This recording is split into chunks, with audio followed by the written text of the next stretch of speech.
These stories are about my reluctant and courageous journey into understanding and identifying my emotions and what I learned. I'm super grateful for the questions you ask because they're guiding me on this fantastic journey.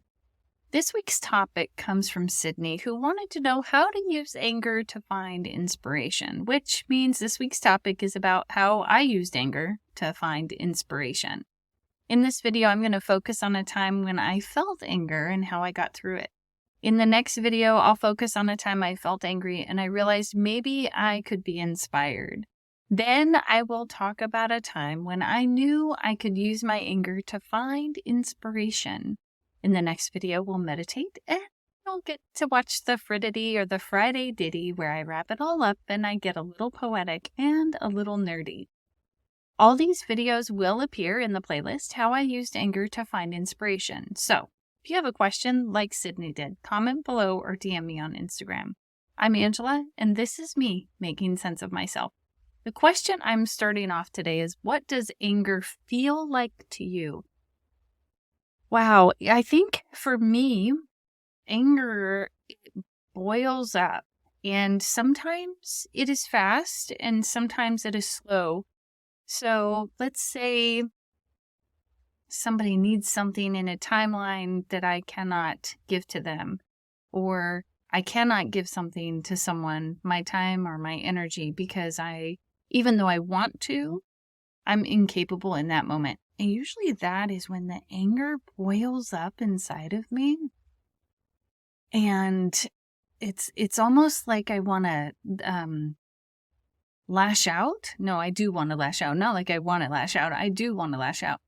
And, I'm thinking specifically right now of this one time I was interviewing with a company and I really felt like I was a great fit for the job. And this is many, many years ago before my disability. And I remember the interviewer saying something and I was actually disgusted, which I feel like is part of where anger comes from sometimes. But in this moment, I was just disgusted. I was like, wow, do I really want to work for this company? And clearly the answer was no. And of course, I didn't go and work for them. I went somewhere else. But I think that sometimes, like that anger, most times, that anger is telling me something. And if not, I can use it for energy to keep moving forward. So the anger feels like a lot of energy. I absolutely have to get some of it out. And let's see, I'm trying to think how else to explain it. There's a tensing in my body. And I don't usually want to be around other people. Unless, of course, I'm yelling at them, at which point in time, then I want to be around people. I think that a long time ago, someone said to me, can't be angry with someone you never cared about. And I 100% believe it's true. So usually I'm really angry with the people that I'm closest to. And that tells me something important, right? How did you get through your anger? So for me, I'm really trying to go back to a time when I didn't feel like I had as many tools as I have today.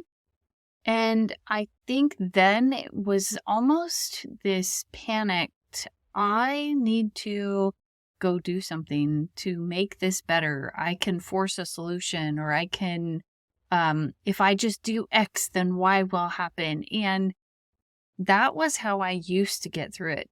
Now I feel like I do a better job at acknowledging, oh, that's anger. What am I so mad about? And how come this is so important? But that is not what this particular video is about. Because the next question is, how come getting through your anger mattered? I think getting through my anger mattered. I don't think in those moments that getting through my anger mattered as much as I think it does now. I think it was I just need to get something done. Like, I think the anger was pushing me to do things, which I did do. It was just, what was I going to do with the anger? Was I going to do inappropriate things, or was I going to do socially acceptable things? And, was there something that I needed to say no to or yes to that was maybe not socially acceptable? Because sometimes that is also really important too. As someone with a disability, a lot of people have no idea the limits that they place on me. Even I do it because of this social belief of how I can behave and what I can do as a person with a disability. And really what it comes down to is, like, as a society, we just haven't set ourselves up to be as compassionate and loving and inclusive. And with all of that inclusivity comes innovation. And sometimes I think a lot of times we forget, it's like we want to fit everybody into a box and we forget how important our differences are. So getting through that anger impacts that too. Back then, what skill did I use to get through my anger? I don't know that I had a particular skill except for researching. Well, okay, so the time I'm thinking of, many times I will research because I want to better understand, and I will become a sponge. So I think that a lot of times becoming a sponge is the best thing to do. When I'm angry, it is super helpful to me if I can understand the other person's perspective. Excuse me. Even if I don't agree.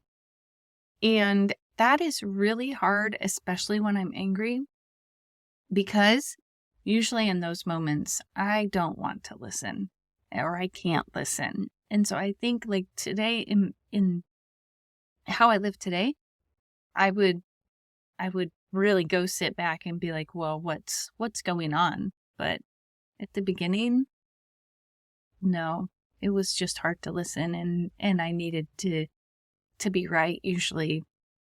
So, sorry, I'm choking here on my saliva, but regardless, I would love to hear from you. How has your anger helped you find inspiration?